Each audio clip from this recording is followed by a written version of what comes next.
my dear students. Now in this video clip I want going to start about the magnetism and matter.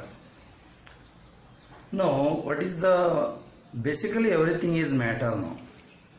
Now ಯಾವುದೇ ಒಂದು ವಸ್ತು ಇದ್ದರೆ ಅದಕ್ಕೆ ನಾವೇನಂತ ಹೇಳ್ತೀವಿ, ಮ್ಯಾಟರ್ ಅಂತ ಹೇಳ್ತೀವಿ. How you define that matter? The thing which occupy the space is called matter. Basically everything is matter. But here in this chapter, magnetism and matter, it is one of the important particular property of the material that is said to be magnetism. ಈ magnetism ಅನ್ನೋದು ಎಲ್ಲ ಮೆಟೀರಿಯಲ್ಗೆ ಇರಲ್ಲ, ಕೆಲವೊಂದು material ಮಾತ್ರ ಇರುತ್ತೆ. ಅಂದರೆ ಇವಾಗ ನಾವು ಯಾವುದೋ ಒಂದು ಮೆಟೀರಿಯಲ್ ಅದ, it attracts the small bits of iron piece, that is called magnetism. The attraction of the small bits of pieces of iron by the iron ore are said to be magnetite. That phenomenon is called magnetism. ಅದಕ್ಕೆ ನಾವೇನಂತ ಹೇಳ್ತೀವಿ, magnetism ಅಂತ ಹೇಳ್ತೇವೆ. ಅಂದ್ರೆ ಏನೊಂದು attraction property ಇದೆಯಲ್ಲ, attract ಮಾಡ್ತದಲ್ಲ, ಇಂಥ ಒಂದು ಪ್ರಾಪರ್ಟಿ ನಾವೇನಂತ ಹೇಳ್ತೀವಿ, magnetism ಅಂತ ಹೇಳ್ತೀವಿ. Now the material which attracts the small pieces of iron or said to be few about the cobalt, nickel, steel, like that. Now this is called magnet. ಆ ಒಂದು attraction property ಇದೆ ಅಲ್ಲ. ಈ for example ಇದು magnet ಅಂದ್ರೆ ಇದಕ್ಕೊಂದು attraction property ಇರುತ್ತೆ.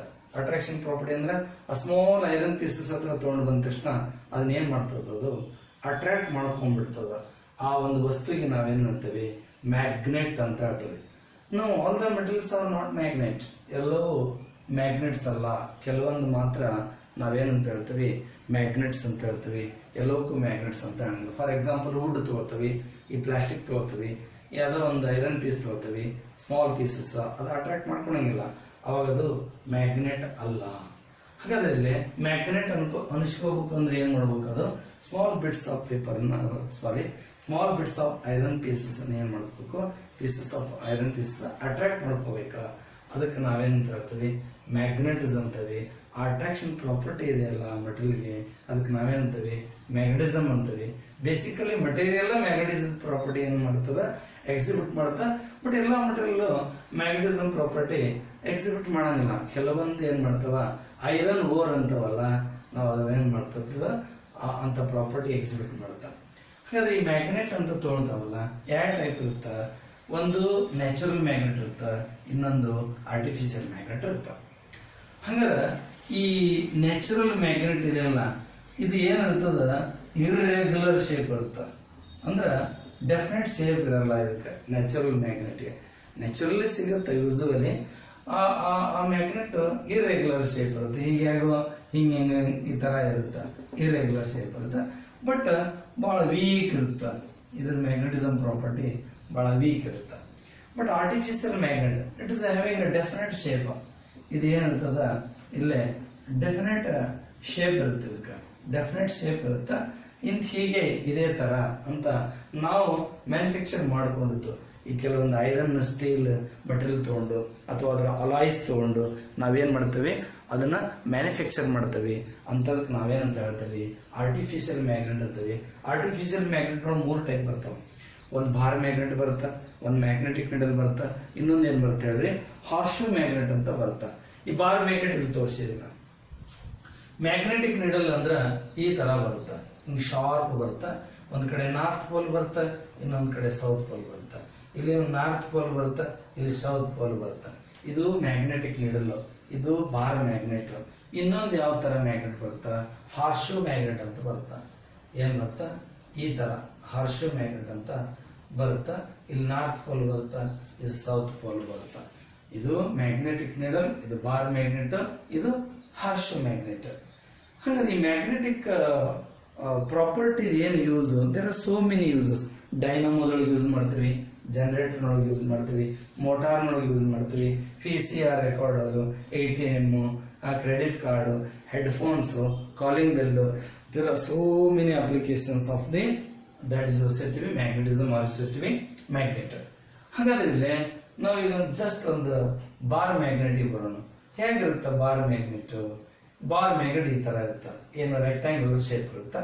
ಇಲ್ಲಿ ನಾರ್ತ್ ಪೋಲ್ ಇರುತ್ತೆ, ಸೌತ್ ಪೋಲ್ ಇರುತ್ತೆ. ಯಾವಾಗ್ಲಿ ನಾರ್ತ್ ಪೋಲ್ ಆಗಲಿ ಸೌತ್ ಪೋಲ್ ಆಗಲಿ ಎಕ್ಸಾಕ್ಟ್ಲಿ ಎಡ್ಜ್ ಇರಲ್ಲ, ಸ್ವಲ್ಪ ದೂರದಲ್ಲಿ ಬಿಟ್ಟು ಇರುತ್ತೆ. ಹೀಗೆ ಎಡ್ಜ್ ಇರಲ್ಲ, ಇದು ಸ್ವಲ್ಪ ದೂರದಲ್ಲಿ ಬರುತ್ತೆ, ನಾರ್ತ್ ಪೋಲ್ ಸೌತ್ ಪೋಲ್. ಸರಿ, ಈ north pole magnetic charge plus QM ಅಂತ. Plus QM means it is the magnetic charge of the north pole. Minus QM it is the magnetic charge of the south pole. Actual length ಇರುತ್ತೆ ಇಲ್ಲಿಂದ ಇಲ್ಲಿವರೆಗೆ, ನಾವು ಅದಕ್ಕೆ ಏನಂತೀವಿ? Geometric length of the magnet ಅಂತೀವಿ actual ಲೆಂತ್ಗೆ. Pole ಇಂದ ಪೋಲ್ಗೆ ನಾವೇನಂತೀವಿ? ಮ್ಯಾಗ್ನೆಟಿಕ್ ಲೆಂತ್ ಅಂತೀವಿ. ಇನ್ನು ಪೋಲ್ ನಿಂದ ಸೆಂಟರ್ ಆಫ್ ದ ಮ್ಯಾಗ್ನೆಟ್ಗೆ ಸೆಮಿ ಮ್ಯಾಗ್ನೆಟಿಕ್ ಲೆಂತ್ ಇದೆ. L semi magnetic length, 2L magnetic length, 2 into capital letter L geometric length ಅಂತ. ನಾವು the SI unit of magnetic charge, ಈ ಮ್ಯಾಗ್ನೆಟಿಕ್ ಚಾರ್ಜ್ ಅದಲ್ಲ, ಇದು SI ಯೂನಿಟ್. ಇದಕ್ಕಿಂತ ಪ್ರೀವಿಯಸ್ ಕ್ಲಾಸ್ ನ ಹೇಳಿದ್ದೆ ನಾನು, ampere meter. Ampere meter is the SI unit of what you say, that is said to be magnetic charge. The SI unit of magnetic charge is what you say, ampere meter. Magnetic dipole moment. What is magnetic dipole moment? It is the product of the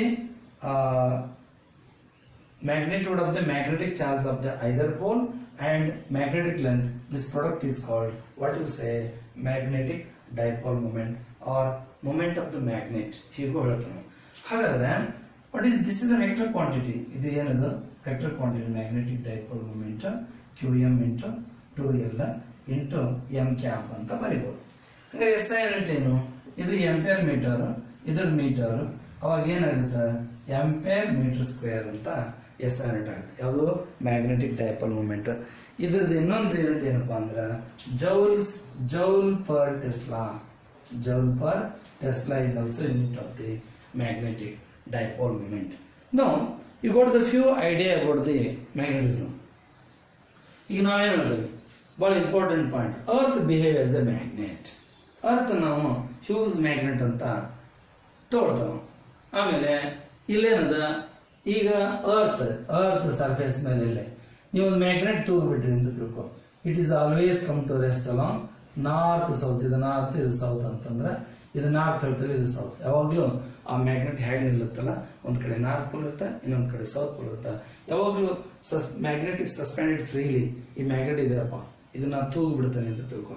it is always come to rest along what you say, that is north south direction. Okay, ಇವಾಗ ನಾವೇನ್ ಹೇಳ್ತೀವಿ? Like poles are repel each other. Like poles ಅಂದ್ರೆ north ಆಮೇಲೆ south they are repel each other. Unlike poles are attract each other. North and south the poles are attract each other. Okay, usually the magnet, you take the magnet is always attract the small pieces of iron, cobalt, nickel, steel. ಅಂದ್ರೆ ಈ material magnet ತಯಾರು ಮಾಡಲಿಕ್ಕೆ ಬಹಳ ಸೂಕ್ತವಾಗಿರ್ತಕ್ಕಂಥ material ಅಂತ ಅನಿಸ್ಕೊಳ್ತದೆ. Yes sir, iron piece ಅಥವಾ cobalt, nickel ಈ ತರ ಏನ್ ಮಾಡ್ತದ? ಅಟ್ರಾಕ್ಟ್ ಮಾಡ್ಕೊಳ್ತದೆ. No, the magnetic poles are pairs. ಯಾವಾಗ್ಲೂ ಮ್ಯಾಗ್ನೆಟಿಕ್ ಪೋಲ್ಸ್ ಇರೋವಲ್ಲ, ದೇ ಆರ್ ಆಲ್ವೇಸ್ ಪೇರ್ಸ್. ಇದನ್ನ ಹೇಳಿದ್ದೆ ನಾನು ಮೊದಲಿಗೆ. ನಾರ್ತ್ ಅನ್ನ ಸಪರೇಟ್ ಮಾಡ್ಲಿಕ್ಕೆ ಬರಲ್ಲ. ಈ ಫಾರ್ ಎಕ್ಸಾಂಪಲ್ ಇದು ಮ್ಯಾಗ್ನೆಟ್ ಇದೆಯಪ್ಪ, ಇದು ನಾರ್ತ್, ಇದು ಸೌತ್. ಇದನ್ನ ಈ ಕಟ್ ಮಾಡಿದಿ 2 ಪೀಸ್ ಅಂತ ತಿಳ್ಕೊ. ಮತ್ತೆ ಇದಕ್ಕೆ ನಾರ್ತ್ ಸೌತ್ ಬರ್ತೈತಿ, ಇದಕ್ಕೂ ನಾರ್ತ್ ಸೌತ್ ಬರ್ತದೆ. ಮತ್ತೆ ಇನ್ನು 2 ಕಟ್ ಮಾಡಿದೆ ಅಂತ ತಿಳ್ಕೊ, ಇಲ್ಲಿಗೆ ನಾರ್ತ್ ಸೌತ್ ಬರುತ್ತೆ, ಮತ್ತೆ ಇಲ್ಲಿ ನಾರ್ತ್ ಸೌತ್ ಬರುತ್ತೆ. ಮತ್ತೆ ಇಲ್ಲಿ ಕಟ್ ಮಾಡಿ ಇದು ನಾರ್ತ್ ಸೌತ್ ಬರ್ತೈತಿ, ಇಲ್ಲಿ ನಾರ್ತ್ ಸೌತ್ ಬರ್ತೈತಿ. ಅಂದ್ರೆ north pole and south pole of the magnet, they are not isolated poles. ಅವು ಐಸೋಲೇಟೆಡ್ ಪೋಲ್ಸ್ ಅಲ್ಲ. ಈಗ ಇಲ್ಲೇ ಇಂಡ್ಯೂಸ್ಡ್ ಮ್ಯಾಗ್ನೆಟಿಸಮ್ ಅಂತ ಅಂದ್ರೆ ಏನಾದ್ರ ಅರ್ಥ? ಯಾವುದೋ ಒಂದು ಐರನ್ ಪೀಸ್ ಇದೆ, ಫಾರ್ ಎಕ್ಸಾಂಪಲ್ ಇದು ಒಂದು ಯಾವುದೋ ಮ್ಯಾಗ್ನೆಟ್ ಇದೆ. ಆ ಮ್ಯಾಗ್ನೆಟ್ ಮತ್ತು ಐರನ್ ಬಹಳ ಟೈಮ್ ತನ ನೀವೇ ಕಾಂಟ್ಯಾಕ್ಟ್ ಮಾಡಿಟ್ರ, ಈ ಫಾರ್ ಎಕ್ಸಾಂಪಲ್ ಇದು ಐರನ್, ಇದು ಮ್ಯಾಗ್ನೆಟ್ ಅಲ್ಲ, ಇದು ಮ್ಯಾಗ್ನೆಟ್ ಇದು ಅಂತ ತಿಳ್ಕೊಳ್ಳಿ. ಈ ಮ್ಯಾಗ್ನೆಟ್ ಜೊತೆಗೆ ಬಹಳ ತನ ನೀವು ಬಹಳ ಟೈಮ್ ತನ ಕಾಂಟ್ಯಾಕ್ಟ್ ಮಾಡಿಟ್ರ, ಆಮೇಲೆ ಇದು ಏನ್ ಮಾಡ್ತೈತಿ? ಇದಕ್ಕೆ ಮ್ಯಾಗ್ನೆಟಿಕ್ ಪ್ರಾಪರ್ಟಿ ಬರ್ತೈತಿ. ಅಂದ್ರೆ ಇದಕ್ಕೆ ಮ್ಯಾಗ್ನೆಟಿಕ್ ಪ್ರಾಪರ್ಟಿ ಬರ್ತೈತಲ್ಲ, ಇದರ ಅರ್ಥ ಏನು? ಇದು ಮ್ಯಾಗ್ನೆಟ್ ಅನ್ನ ತಯಾರು ಮಾಡಲಿಕ್ಕೆ ಸೂಕ್ತವಾಗಿರ್ತಕ್ಕಂಥ ಮಟೀರಿಯಲ್ ಅಂತ ತಿಳ್ಕೋಬೇಕು. Is suitable material for manufacture the magnet ಅಂತ ತಿಳ್ಕೋಬೇಕು. ಅವಾಗ ಇದಕ್ಕೆ ಮ್ಯಾಗ್ನೆಟಿಕ್ ಪ್ರಾಪರ್ಟಿ ಬರುತ್ತಲ್ಲ, ಇದಕ್ಕೆ ನಾವೇಂತೀವಿ ಇಂಡ್ಯೂಸ್ಡ್ ಮ್ಯಾಗ್ನೆಟಿಸಮ್ ಅಂತ. ಅದಕ್ಕೇನಂತ ನಾವು ಇಂಡ್ಯೂಸ್ಡ್ ಮ್ಯಾಗ್ನೆಟಿಸಮ್ ಅಂತೀವಿ. ಆ ಗುಣಧರ್ಮ ಎದಕ್ಕೆ ಇರ್ತತಿ? ಐರನ್ ಮತ್ತು ಇಟ್ಸ್ ಅಲಾಯ್ಸ್ ಇರ್ತತಿ, ಆ ತರದ ಪ್ರಾಪರ್ಟಿ ಇರ್ತತಿ. And one more point, repulsion is the sure test of that is the magnetism. ಯಾಕಂದ್ರೆ ರಿಪಲ್ಷನ್ ನೋಡ್ಬೇಕು, ರಿಪಲ್ಸಿವ್ ಫೋರ್ಸ್ ಅನ್ನ ನಾವೇನ್ ಮಾಡ್ತೀವಿ. ಯಾಕಂತಂದ್ರ ಈಗ ನಾರ್ತ್ ತಗೊಂಡಿದ್ದೀಪ್ಪ ನೀನು, ಇಲ್ಲೇ ಸೌತ್ ಪೋಲ್ ತಗೊಂಡ್ರೆ ಅಟ್ರಾಕ್ಟ್ ಮಾಡ್ಕೊಳ್ತತಿ, ಸರಿ, ಇದು ಮ್ಯಾಗ್ನೆಟ್ ಅಂತ ತಿಳ್ಕೊ. ನೀನು ಸ್ಮಾಲ್ ಐರನ್ ಪೀಸ್ ತಗೊಂಡ್ರು ಅಟ್ರಾಕ್ಟ್ ಮಾಡ್ಕೊತತಿ, ಆದ್ರೆ ಇದು ಮ್ಯಾಗ್ನೆಟ್ ಅಲ್ಲ, ಇದು ಮ್ಯಾಗ್ನೆಟ್ ಹೌದು. ಆದ್ರ ಅದನ್ನ ನೀನ್ ನಾರ್ತ್ ಪೋಲ್ ತಗೊಂಡಿ, ಇಲ್ಲಿ ನಾರ್ತ್ ಪೋಲ್ ತಗೊಂಡ್ರ ಡೆಫಿನೆಟ್ಲಿ ಇದು ಮ್ಯಾಗ್ನೆಟ್ ಅಂತ ನಮ್ಗೆ ಅರ್ಥ ಆಕತಿ. ಅಂದ್ರೆ ರಿಪಲ್ಸ್ ಆಗತಿ, ರಿಪಲ್ಸಿವ್ ಫೋರ್ಸ್ ಇರ್ತತಿ. ಆದ್ರೆ ನೀ ಮತ್ತೆ ಐರನ್ ಇದನ್ನ ಅಟ್ರಾಕ್ಟ್ ಮಾಡ್ಕೊಳ್ತತಿ, ಅಂದ್ರೆ ಇದರ ಮ್ಯಾಗ್ನೆಟ್ ಯಾವುದು? ಇದು ಮ್ಯಾಗ್ನೆಟ್ ಅಂತ ತಿಳಿಸಿ. ಇದು ಮ್ಯಾಗ್ನೆಟ್ ಹೌದು, ಇರ್ಬೋದು, ಇರ್ಲಿಕ್ಕಿಲ್ಲ. ಇದು ಮ್ಯಾಗ್ನೆಟ್ ಇರ್ಬೋದು, ಇರ್ಲಿಕ್ಕಿಲ್ಲ. ಇದನ್ನು ಅಟ್ರಾಕ್ಟ್ ಮಾಡ್ಕೊತದೆ, ಇದನ್ನು ಅಟ್ರಾಕ್ಟ್ ಮಾಡ್ಕೊತದೆ. ಆದ್ರೆ attraction is not A sure test, but repulsion is the sure test of the magnetism ಅಂತ ನಾವು ಅಲ್ಲಿ ಏನ್ ಮಾಡ್ತೇವೆ ಹೇಳ್ತೇವೆ. ಇಲ್ಲಿ ಕುಲಾಮ್ಸ್ ಲಾ ಬರುತ್ತೆ, ಎಲೆಕ್ಟ್ರೋಸ್ಟಾಟಿಕ್ಸ್ ನೊಳಗೆ ಬಂದಂಗ ಕುಲಾಮ್ಸ್ ಲಾ ಏನ್ ಹೇಳ್ತೇವೆ ಇಲ್ಲಿ ಇದ್ರೊಳಗ the magnetic force between the two pole pieces of the magnet is directly proportional to their magnetic product of the magnetic charges and inversely proportional to square of the distance between them ಅಂತ ಹೇಳ್ತಾರೆ. ಅವಾಗ F is equal to ಇಲ್ಲಿ μ0 upon 4π ಬರುತ್ತೆ. ಇದು previous chapter ನೋಡಿದ್ರಿ. QM1 into QM2 divided by R square. QM1 QM2 ಏನೋ magnetic charges, R ಏನದು distance between the two pole pieces of the magnet. This is about the introduction of the magnetism and matter. Thank you. Good afternoon, my dear students. Now, in the previous chapter, you know idea about the solenoid. And one more point, that is magnet and magnetic field lines. Now see here, in the figure, these are the magnetic field lines for the bar magnet. In this figure, the representation of the magnetic field lines for the solenoid. Solenoid, it means current carrying solenoid. Current ಇರಬೇಕಾದ್ರಾಗ current carrying solenoid ಇದ್ರ ಮಾತ್ರ magnetic field lines. ಎರಡು representation ಅದ. Examination ಒಳಗೆ ಕೇಳ್ತಿರ್ತಾರೆ 1 mark. ಹಂಗಾರೆ magnetic field lines, you draw the representation of the magnetic field lines for the bar magnet, for the solenoid, like that. Yes. Now see here, the magnetic field lines. You observe these magnetic field lines. Once the current flow through the solenoid, now solenoid acts like a bar magnet. ಅದನ್ನ prove ಮಾಡೋದು 5 ಮಾರ್ಕಿನ question ಅದ. Next video ಕ್ಲಿಪ್ನಾಗ ನೋಡೋಣ ಅಂತ. The magnetic field lines are away from the north pole. ಇಲ್ಲಿ north pole ಅದ ಅಂದ್ರೆ, ಇಲ್ಲಿ ನಾರ್ತ್ ಅದ ಅಂದ್ರೆ ಆ ಕಡೆಯಿಂದ ಬರ್ತಾವ.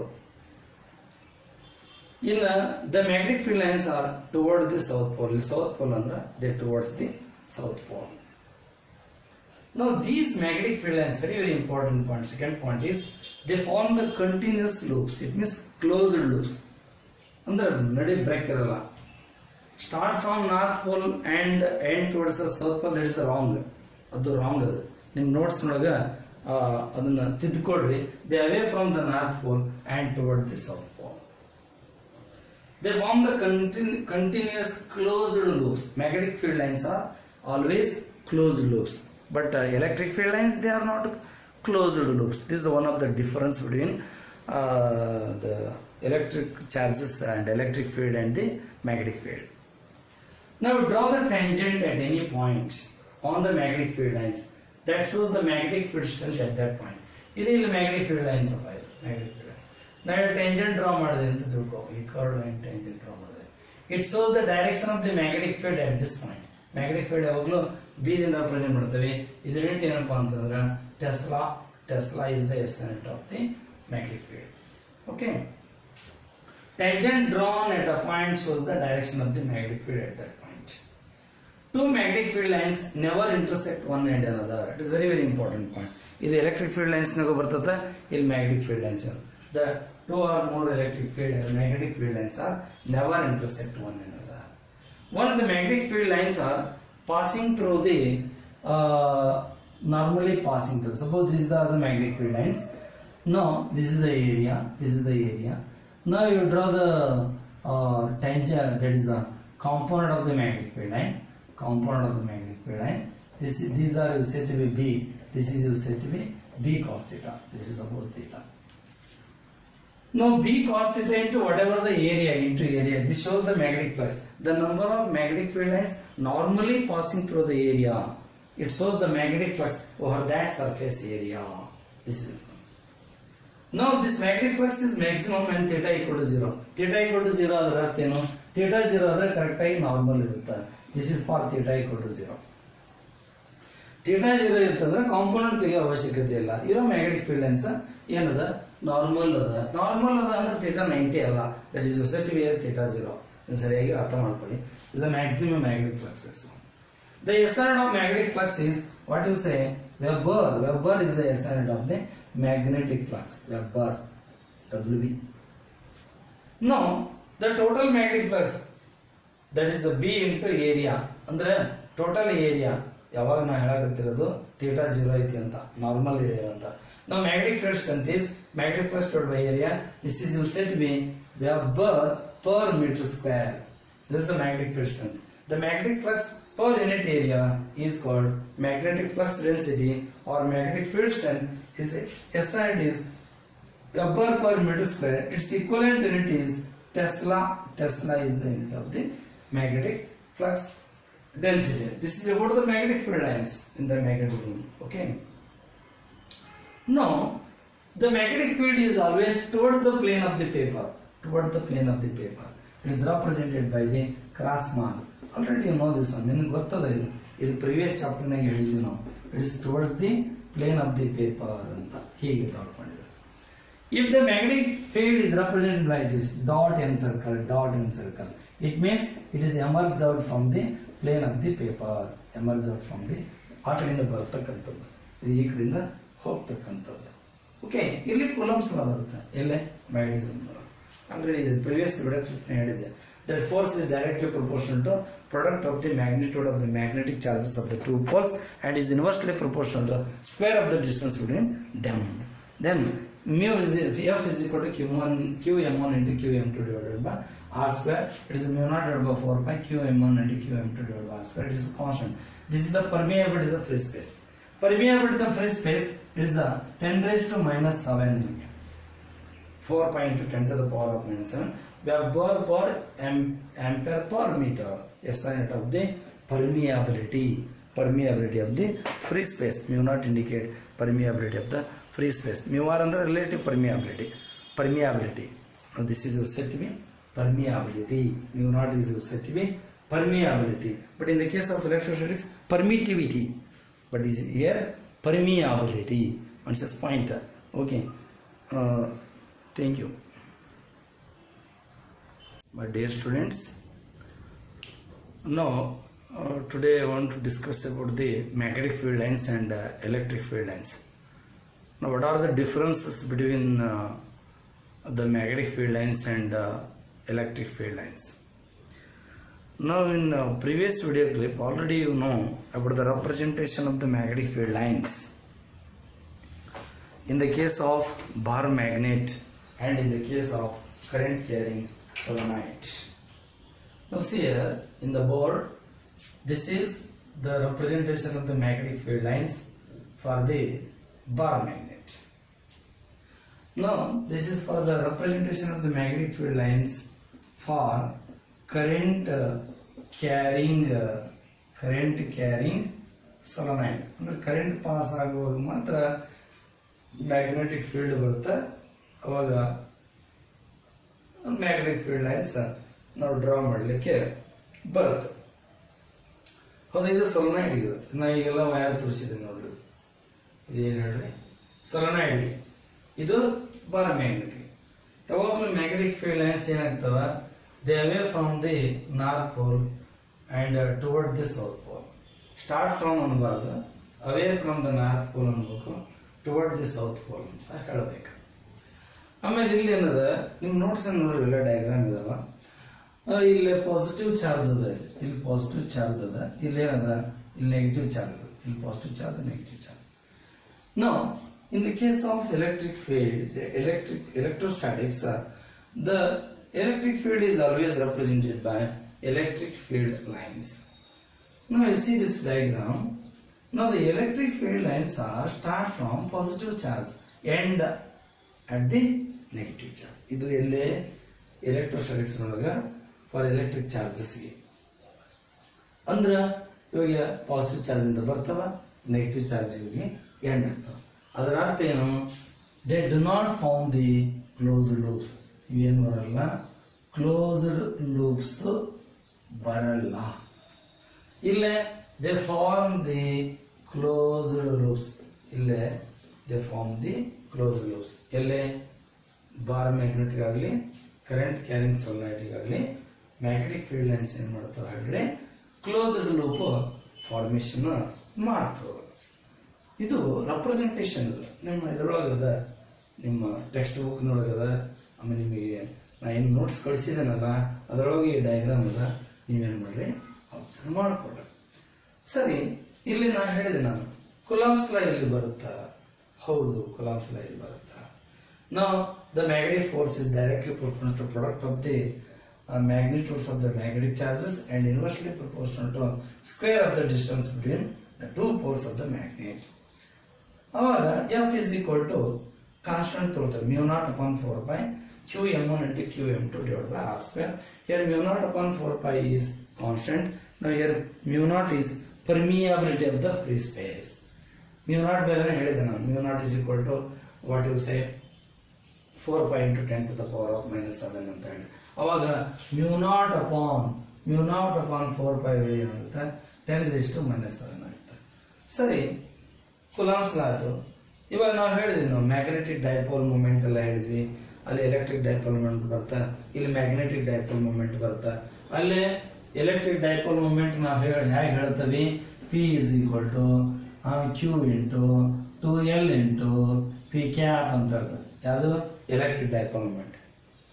ಅವಾಗ the direction of the electric dipole moment from negative charge to positive charge ಅಂತ ನಾವು ಎಲೆಕ್ಟ್ರೋಸ್ಟಾಟಿಕ್ಸ್ ಹೇಳಿದ್ವಿ.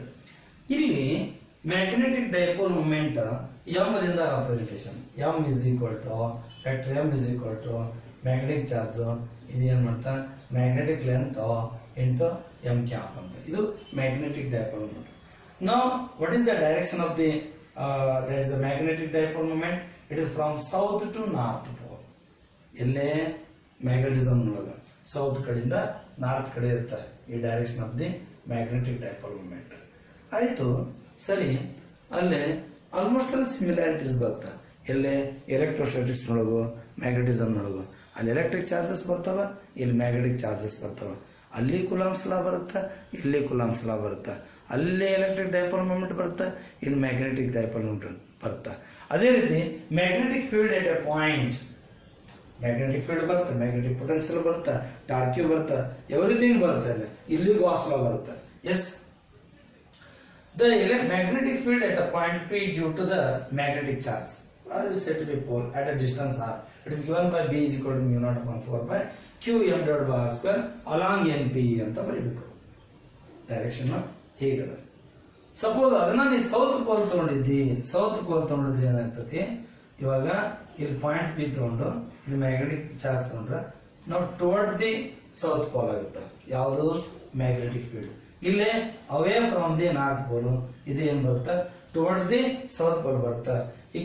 ಇಕ್ವೇಶನ್ ಸೇಮ್ ಬರುತ್ತೆ. ಅಲ್ಲಿ ಏನ್ ಬರುತ್ತೆ Q divided by r square ಬರುತ್ತೆ, ಇಲ್ಲಿ qm divided by r square ಬರುತ್ತೆ. ಅಲ್ಲಿ ಎಲೆಕ್ಟ್ರಿಕ್ ಚಾರ್ಜ್, ಇಲ್ಲೇ ಮ್ಯಾಗ್ನೆಟಿಕ್ ಚಾರ್ಜ್. ಇಲ್ಲೇ 1/4 pi epsilon naught ಅಲ್ಲಿ ಬರುತ್ತೆ, ಇಲ್ಲಿ μ0 upon 4 pi ಬರುತ್ತೆ. ಇಂಥ ಸಿಮಿಲಾರಿಟಿ ನಾನು ನೆಕ್ಸ್ಟ್ ವಿಡಿಯೋ ಕ್ಲಿಪ್ ನೊಳಗೆ ಮತ್ತೊಂದ್ಸತ್ತೆ ಎಲ್ಲಾ ಸಿಮಿಲಾರಿಟಿನ ನಾನು ಒಂದು ಚಾರ್ಟ್ ಬರೆದು ಹೇಳ್ತೀನಿ. ಅದು ನಿಮ್ ಇದ್ರೊಳಗೂ ಅದ, ಎದ್ರೊಳಗೆ ಹೇಳ್ರಿ ನಿಮ್ ನೋಟ್ಸ್ ನೊಳಗೆ ಅದನ್ನ ಅಬ್ಸರ್ವ್ ಮಾಡಿ. Okay, Gauss line magnetism. What is the Gauss line magnetism? ಅಲ್ಲಿ ಗಾಸ್ ಲಾ ಬರುತ್ತೆ, ಇದು ಡಿಫರೆಂಟ್ ಅದ. ಇಲ್ಲಿ ಗಾಸ್ ಲಾ ಹೇಳೋದು ಬೇರೆ, ಅಲ್ಲಿ ಒಂದು 3 ಡಿಫರೆನ್ಸ್ ಬರುತ್ತೆ. ಎಲ್ಲಿ ಎಲೆಕ್ಟ್ರೋಸ್ಟಾಟಿಕ್ಸ್ಗೂ ಮತ್ತೆ ಮ್ಯಾಗ್ನೆಟಿಸಮ್ಗೂ ನಾ ಎಲ್ಲ ಅದನ್ನು ಕ್ಲಿಯರ್ ಮಾಡ್ತೇನೆ. ಇದು ಒಂದು ಪಾಯಿಂಟ್ ಹೇಳಿ ನಾನೇನು ಮಾಡ್ತೀನಿ ಕ್ಲಿಯರ್ ಮಾಡ್ತೇನೆ. ಓಕೆ, ಈಗ ಬರೋಣ. ಗಾಸ್ ಲಾ ಇನ್ ಮ್ಯಾಗ್ನೆಟಿಸಮ್ ಏನ್ ಹೇಳ್ತದೆ ಇಲ್ಲಿ? The number of magnetic field lines normally passing through the given area that is called magnetic flux. ಅದಕ್ಕೆ ನಾವೇನಂತೀವಿ ಮ್ಯಾಗ್ನೆಟಿಕ್ ಫ್ಲಕ್ಸ್. ಅವ ಮ್ಯಾಗ್ನೆಟಿಕ್ ಫ್ಲಕ್ಸ್ ಏನಾಗುತ್ತೆ? ಇಲ್ಲಿ ಬೇಕಪ್ಪ ಅಂದ್ರೆ magnetic flux, but magnetic field line ಹೀಗದ. ಇದಕ್ಕೆ ಲಂಬವಾಗಿ ಅಂದ್ರೆ ಪರ್ಪೆಂಡಿಕ್ಯುಲರ್ ನಾರ್ಮಲ್ ಆಗಿ ಅಂದ್ರೆ you take the component B cos theta. It is the component of this one. It is perpendicular to this one. ಅವನ್ನೆಲ್ಲ ತಗೋಬೇಕು. b cos theta into ds. It is the magnetic flux over this small surface area ds. ಹಾಗಾದ್ರೆ ಏನಾಗ್ತದೆ? Vector b dot vector ds ಆಗ್ತದೆ. Okay, ನಾವು total magnetic flux ಅಂದ್ರೆ ಅಷ್ಟನ್ನು ಕೂಡಿಸ್ಬೇಕು. phi is equal to summation over d pi b ಅಂತ. or pi is equal to summation over all vector b dot vector ds. Now you come to the point Gauss line magnetism. Total magnetic flux over the closed surface, any closed surface. Total magnetic flux over any closed surface is equal to 0. ನೋಡ್ರಿ, Gauss ಲಾ magnetism ನೋಡ ಬೇರೆ, electrostatics ನೋಡ ಬೇರೆ ಇರ್ತದೆ. Electrostatics ನೋಡ ಬೇರೆ ಅದ. The electric total electric flux over any close surface is equal to 1/ε0 times of the total charge enclosed by the surface ಅಂತ ಅದ. ಬಟ್ ಇಲ್ಲಿ ಗಾಸ್ ಲೈನ್ ಮ್ಯಾಗ್ನೆಟಿಸಮ್ ಏನ್ಬಿಡುತ್ತೆ? Total magnetic flux over any closed surface is equal to 0. ಯಾಕೆ? Diagram ನೋಡಿ ಹೇಳ್ತಾನ. ಏನಾಗ್ತದೆ? ಒಂದು close surface area ತಗೊಂಡಿದೆ. ಇನ್ವರ್ಡ್ ಫ್ಲಕ್ಸ್ ಎಷ್ಟು ಬರುತ್ತಾ? ಔಟ್ವರ್ಡ್ ಮ್ಯಾಗ್ನೆಟಿಕ್ ಫ್ಲಕ್ಸ್ ಅಷ್ಟೇ ಇರುತ್ತೆ. Net magnetic flux over the close surface is 0. But electrostatics ಹಂಗಲ್ಲ. ಚಾರ್ಜ್ ನಿಂದ ಹೊರಹೊಮ್ಮುತ್ತ ಯಾವುದು ಎಲೆಕ್ಟ್ರಿಕ್ ಫೀಲ್ಡ್ ಲೈನ್ಸ್ ಅಂದ್ರೆ ಚಾರ್ಜ್ ಬರಲ್ಲ. ಪಾಸಿಟಿವ್ ಚಾರ್ಜ್ ಇಂದ ಹೊರಗೆ ಹೋಗುತ್ತಾ, ನೆಗೆಟಿವ್ ಚಾರ್ಜ್ಗೆ ಏನಾಗುತ್ತೆ ಹೇಳ್ರಿ? ಎಂಡ್ ಆಗಿಬಿಡುತ್ತೆ. ಚಾರ್ಜ್ ನೊಳಗೆ ಪಾಸ್ ಅಂತ ಬರಲ್ಲ, ಅವಾಗ ಬರೋದಷ್ಟೇ ಇರ್ತದೆ. ಅದಕ್ಕೆ ಏನಾಗುತ್ತೆ ಹೇಳ್ರಿ? Total electric flux over the close surface is equal to 1/ε0 times of the total charge enclosed by the surface ಅಂತ ಬರುತ್ತೆ. ಎಲ್ಲೇ ಎಲೆಕ್ಟ್ರೋಸ್ಟಾಟಿಕ್ಸ್ ನೋಡಿದ್ರೆ ಇಲ್ಲೇ total magnetic flux over any close surface is equal to 0 ಅಂತ ಬರುತ್ತೆ. ಸರಿ, ಎಲ್ಲ ಸಿಮಿಲರ್ ಬರ್ತಾವ, ಕೆಲವೊಂದು ಮಾತ್ರ ಡಿಫ್ರೆಂಟ್ ಬರ್ತಾವೆ. ಯಾವ್ಯಾವ ಡಿಫ್ರೆಂಟ್ ಬರ್ತಾವೆ ಹೇಳ್ತಾನೆ. ಮೊದಲನೇದು, electric charges are isolated charges. ಇದನ್ನ ಹೇಳಕತ್ತಿರೋದು ಎಲೆಕ್ಟ್ರೋಸ್ಟಾಟಿಕ್ಸ್ ನೊಳಗ. Electric charges are the isolated charges. ಹೌದು, ಆದ್ರೆ ಮ್ಯಾಗ್ನೆಟಿಸಮ್ ಒಳಗ magnetic charges are magnetic poles are not isolated poles. ಇದು ಒಂದನೇ ಡಿಫರೆನ್ಸ್. ಎರಡನೇ ಡಿಫರೆನ್ಸ್ ನೋಡಿ, electric field lines do not form the closed loops, but magnetic field lines form the closed loop. ಇದು ಒಂದು difference. ಇದು ಎರಡನೇ ಡಿಫರೆನ್ಸ್. ಏನು? Magnetic field lines form the close loops, but electric field lines they do not form the close loops. ಮೂರನೇ difference, total electric flux over the close surface is equal to 1/ε0 times of the total charge enclosed by the surface in the case of electrostatics ಅಂದ್ರೆ Gauss law. But magnetic flux over the any closed surface in the magnetism that is equal to 0. ಇವು ಮೂರು difference ಬರ್ತವೆ. ಇನ್ನು ಉಳಿದದ್ದೆಲ್ಲ everything is analog. Electrostatics analog to magnetism. ಇನ್ನು ಉಳಿದದ್ದು ಎಲ್ಲ similar ಬರುತ್ತೆ. ಇವು ಮೂರು ಮಾತ್ರ ವ್ಯತ್ಯಾಸ ಬರುತ್ತೆ. ಅದಕ್ಕೆ electric field lines, magnetic field lines ಇವನು ಅಕಸ್ಮಾತ್ ಡಿಫರೆನ್ಸ್ ಬರೀರಿ ಅಂದ್ರೆ ಬರ್ಲಿಕ್ಕೆ ಬರ್ತದ, ಪ್ರಾಪರ್ಟೀಸ್ ಬರೀರಿ ಅಂದ್ರೂ ಬರ್ಲಿಕ್ಕೆ ಬರ್ತದ. ಇನ್ ದಿ ಎಕ್ಸಾಮಿನೇಷನ್ ಒಳಗೆ ಇಂಥ ಕ್ವಶನ್ ಬಂದಿದ್ದಾವ. Okay, thank you.